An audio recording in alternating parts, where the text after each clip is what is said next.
The Media Networking Alliance was founded in 2014 to actively promote the adoption of the AES67 standard.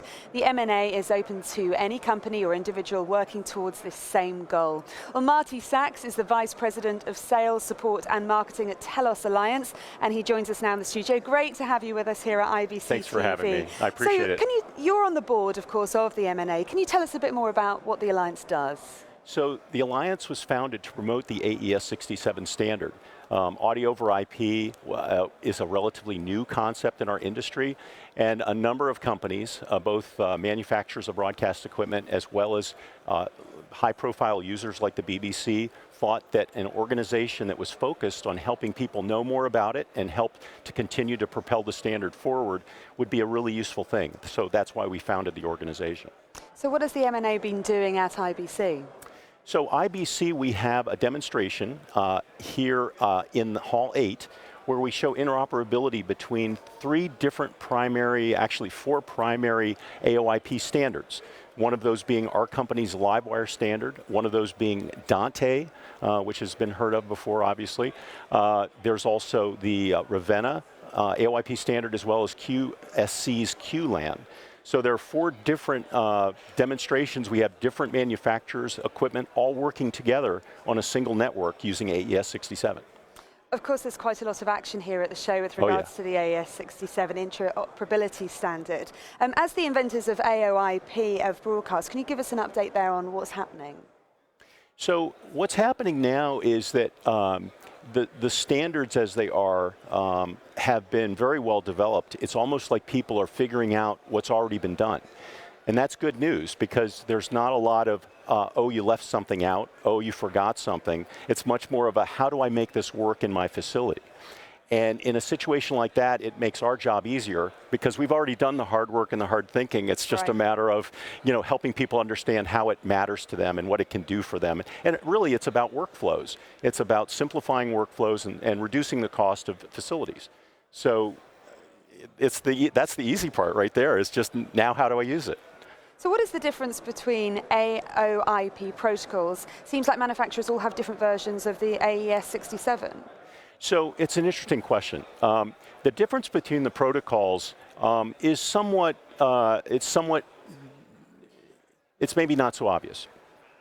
For instance, the AES67 standard is really just a mode, an interoperability mode that says that equipment from different manufacturers will assume this mode so that they can talk together.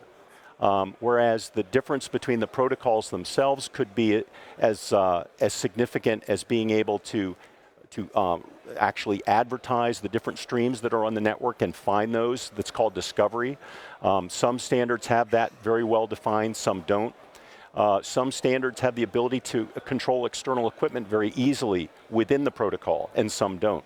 So these are somewhat nuanced, they're somewhat dependent on the actual application, but what we find in typical broadcast installations is there's a need for both of those capabilities, and that's one of the things that we built into our Livewire standard from the very beginning, knowing, our history in radio being what it is, we've known about these things for a while. So what is the difference between the AES67 compliance and the compatibility?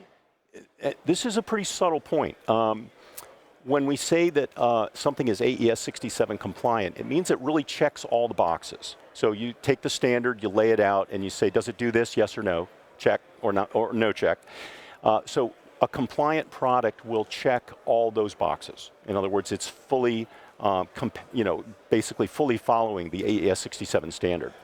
Compatibility will, for the most part, work in an AES67 mode, but there are some things left out. And so one of those things might be a unicast mode. That's a little bit difficult to do unicast with SIP. It's a form of discovery across, outside the four walls of a traditional LAN. And so some people don't necessarily support that on day one. So maybe they will, maybe they won't, I don't know. We do, but the M&A doesn't, it doesn't really take sides per se, but the M&A encourages a full compliance with the standard because we don't want customers to buy a piece of equipment and find out something was left out. So that's important. And there's also AES70. So what are the differences there? AES70 is a control protocol. So this goes back to what we talked about a moment ago, where you have the ability to actually control external pieces of gear inside or outside the network using those AoIP streams. And the AES-70 is a protocol that's just been released by the AES that speaks specifically to a way that that can be done. It's pretty fascinating. We're just really getting our arms around what that might look like in our own products here at Telos, but it gives customers more choices, and that's why these open standards are so useful to the broadcast industry. How do you see the future there? I think the future is very bright. It's very much an AoIP, an IP future. I tell people all the time that you could take a rock from our booth and throw it in any direction and hit a sign that says IP. It is definitely the future, and it's an exciting future to contemplate, so we're looking forward to it. Well, thank you very much, Marty. Great talking to you. And my pleasure. Thank you for having me.